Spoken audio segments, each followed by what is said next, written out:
Hello, good evening mga friends. Tapos na ko po ang aking suman at ako'y tapos na po mag-marinate ng chicken at ngayon ay gumagawa po ako ng puso. Ayan, at ako gumawa niyan. Ayan, at lalagyan ko na po siya ng bigas. Ganyan lang po. Ayan. Pasok po ang bigas dyan. Tapos kailangan siya kalahati ang laman. Kasi pag sinunog mo yan, ay mahihilaw po ang kanin. So, kailangan kalahati lang para makakilos na po yung bigas.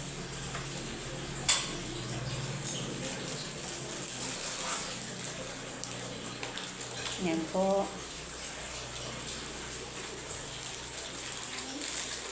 Tapos, iselto siya yan. Anahan mo dito yung bubutasan mo dyan yan. Yan.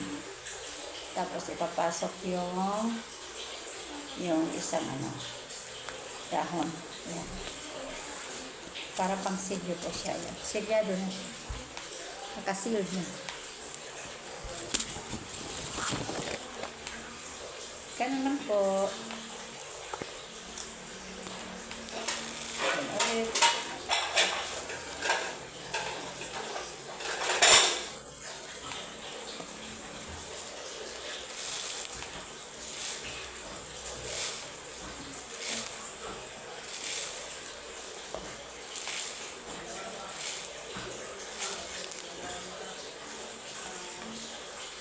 Meron po kasi kaming okasyon bukas, handaan. Binyag po ng aking apo. At birthday po niya. Kaya, bising-bising po kami.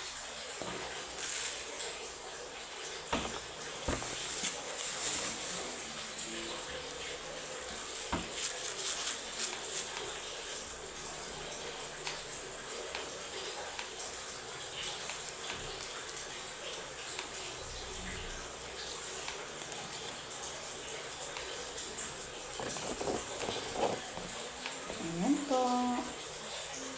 Silyo po ulit. Ayan.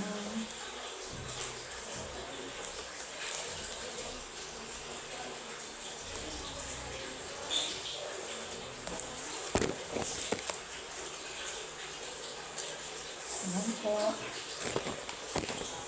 Tapos bukas sasaingin na po yan sa malaking kaldero.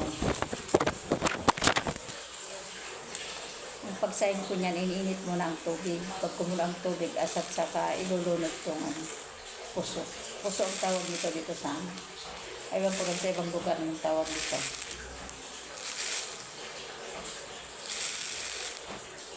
Masarap po ito kainin.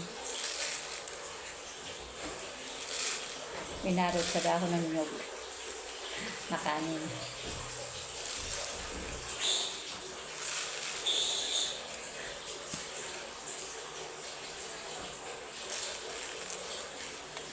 Alright.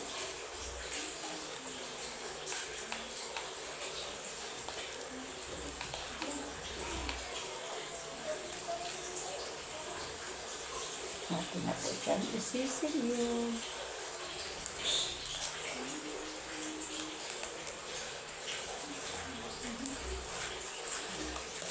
Ako, wala na siyang buka.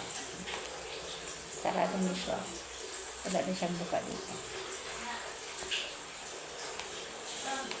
Kasi yung unfinished, ganito kasi yan yung wala pang tigas. Pag na-finish na, nakadikit na. Ay, maluwag pa ito.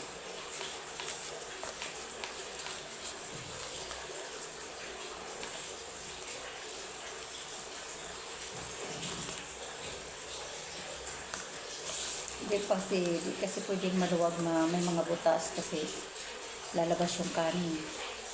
Kapag nalutok na siya, wala nang laman yung loob. Lumabas na pala lahat yung bigas. Kaya kailangan nasikip po yung pagsikip nito.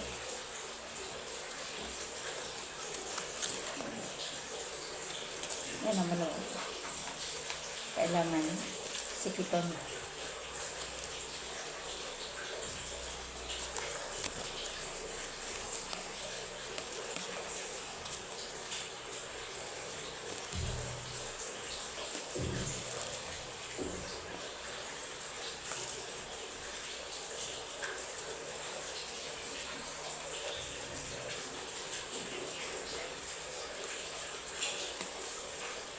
Ayan na po, mahigpit na po siya. Wala na po siyang luwag. At pwede nang lagyan ng bigas.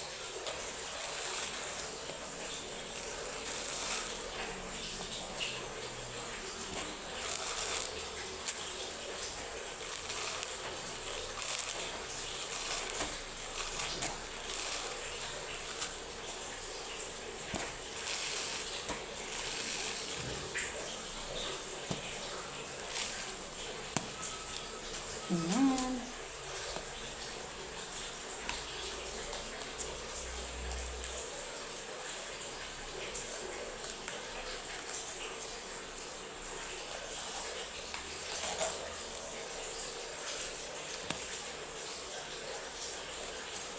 Ito. Gagawa tayo ng 5 piraso.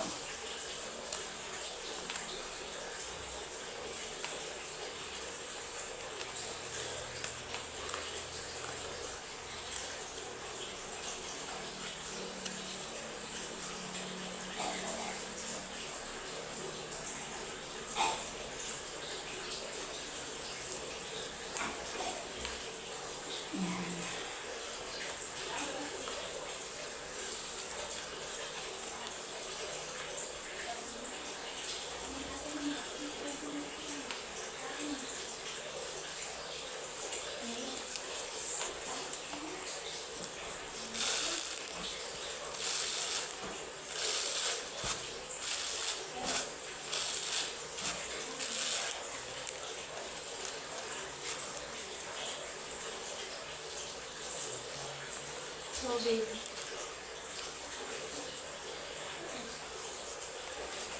Na.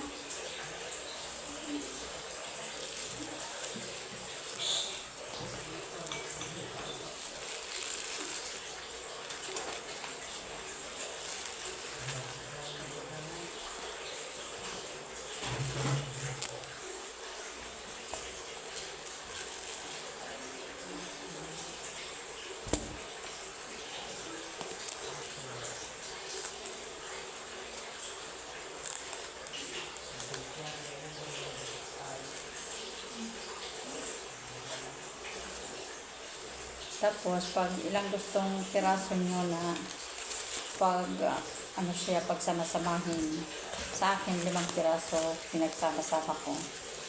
Kasi, paglunod po nito sa malaking kaldero, kailangan nakatali siya. Kasi isang lunod, isang ganyan. Para pagtanggal kasi niya, pag naluto na, iipitan mo yan, kakalawitan para matang ano siya. Pag isa-isa kasi matagal matapos, matrabaho yun at saka delikado pang mapasok. Ganyan tulong. Tapos paglagay niya sa kaldero, ganyan. Tapos pag ahon na rin, ganyan, hilahin mo lang siya. Ganyan. Thank you so much for watching.